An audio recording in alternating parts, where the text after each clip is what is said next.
When silver and gold prices go way up, the good stuff comes out.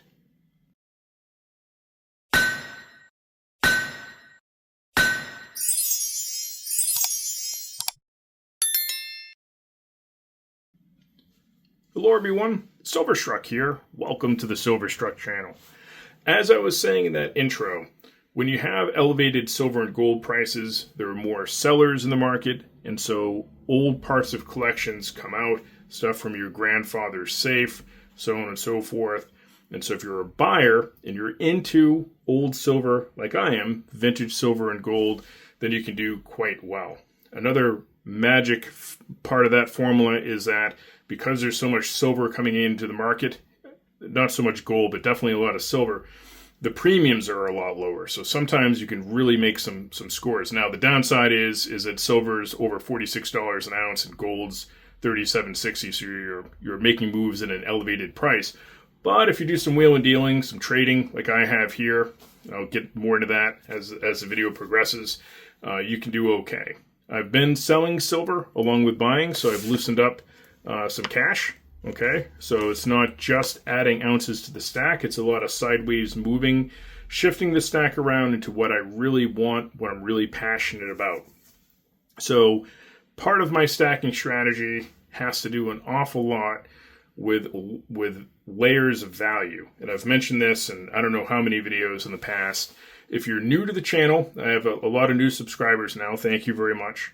But if you're new and you haven't heard this before, what I mean by layers of value, well, your very first layer of value is the metal content itself. The silver you see in your silver bar, the gold you see in your gold piece, whether it's a round or coin, that has a certain value typically linked to spot price. So that's the floor of the value of the piece.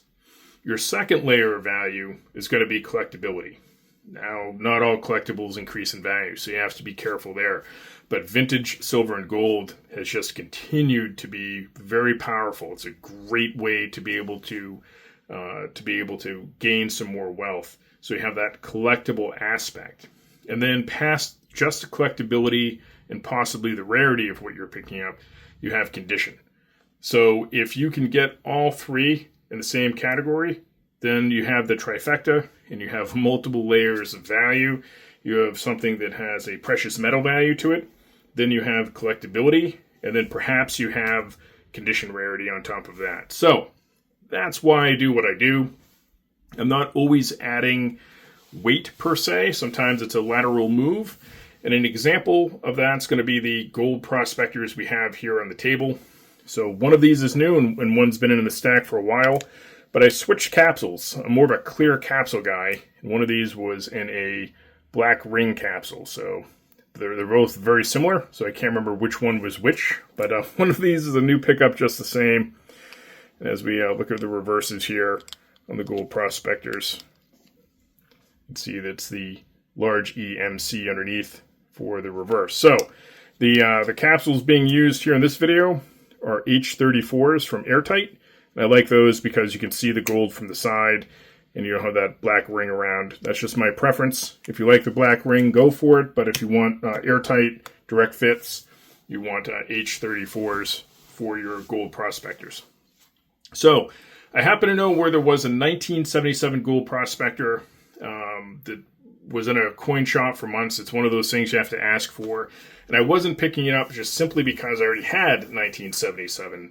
But that said, if I was going to add more gold prospectors to the stack, I had two different choices. I could go on eBay and pay $4,300 to $5,000 for a prospector, or I could make a trade. So what I did is I walked into a coin shop with a 4/9 pure Britannia, and I walked out with this. I did have to pay a premium, a cash premium in between, so I paid a $140 premium to make that deal work with gold out and gold in. Very happy to do that. It's way cheaper doing it that way than paying eBay prices to be able to acquire a piece like this. And now with a pair of 77s, I can make a trade later on if I find another coin shop or go to a coin show and there's a different date, and I can navigate another trade. So trading actually is one really good way to be able to move the stack in the direction that you want it to go in.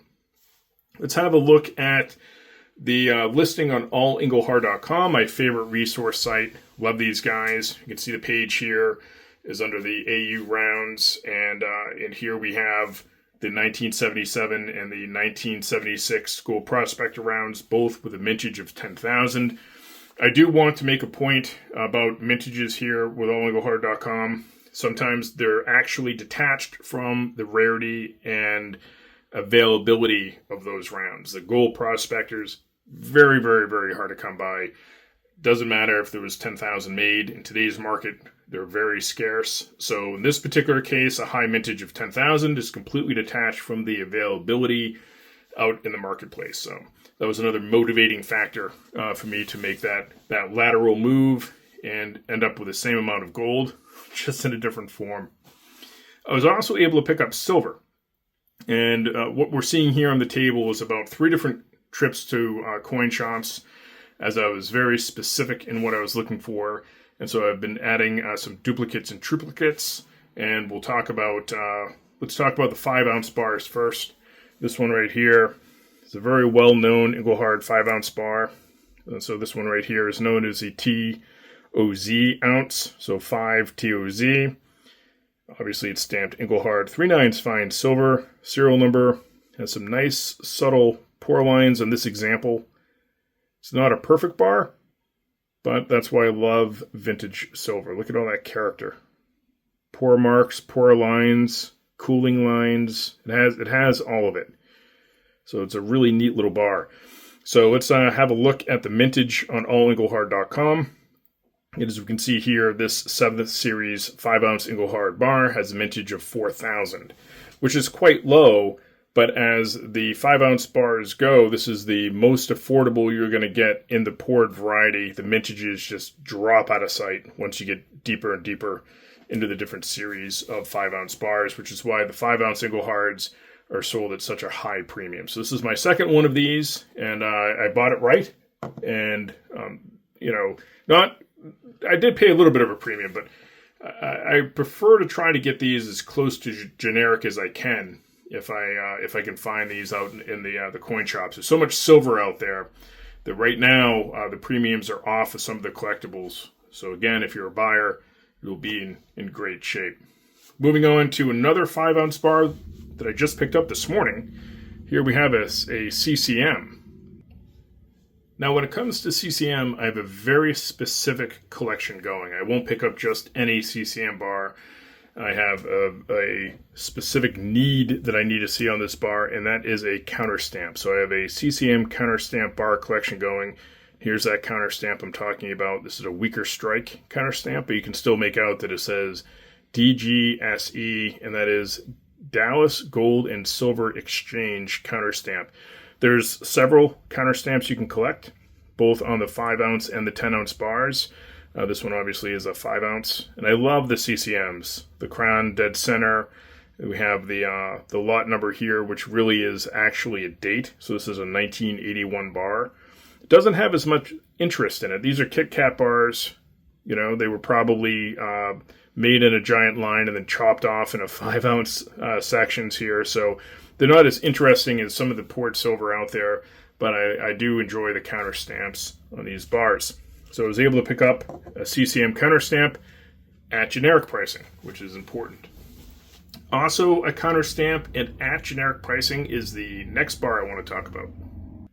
And that's the gold standard bar here. This actually is an Engelhard.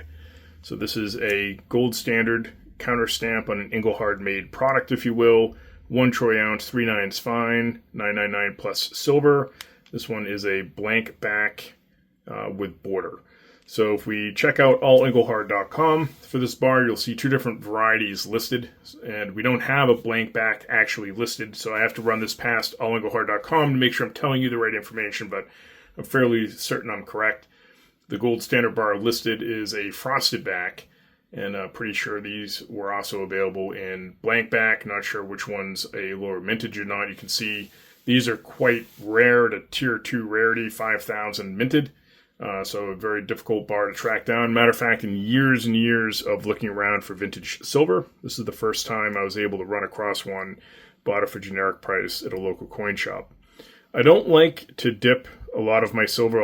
I'll dip some choice pieces. This one has a really kind of it's kind of funny, a gold patina. So it's a gold standard bar, but it has some interesting toning on it, and I'm just going to leave it as I found it. So no cleaning or dipping here. Just going to put this bar in the guardhouse box, keep it nice and safe for storage. And there we have it. Now the last bar on the table to talk about is a 10-ouncer. Beautiful bar. Talk about toning and patina. I can't wait to share this one with you right here. And what I was able to find is a 3rd series Canadian 10-ounce bar. So let's have a look at the color on this bad boy. So your 3/9's fine, 10-ounce, serial number at the bottom. Really, really cool coloring. Some like blast-like marks on it, which are awesome. This bull logo, that's what identifies that as a Canadian-made bar. Reverse equally as nice. Just all the way around. Just a really cool patina to it. So let's check out this bar on engelhard.com. It's really not that rare. They made a lot of these. So as you can see, the mintage is 50,000 on this 3rd series. So they made quite a few. And this is the 2nd or 3rd one I've added into the stack. It's hard for me to leave the Canadian Engelhards alone. I like the Canadian Engelhards a lot, so I'll pick them up. If I had 10 of these in the stack, would I? Probably not, but having a handful of them certainly can't hurt. And I'm just passionate about this type of silver. I love it, so very happy to have added another Engelhard into the stack and collection. So there you have it, my friends. A little bit about my stacking strategy, how I'm doing things these days at this price level, and trying to add items of interest that I really care about into my stacking collection. I hope you're out there doing the same thing. You'll have to let me know that in the comment section. And as always, thank you so much for watching.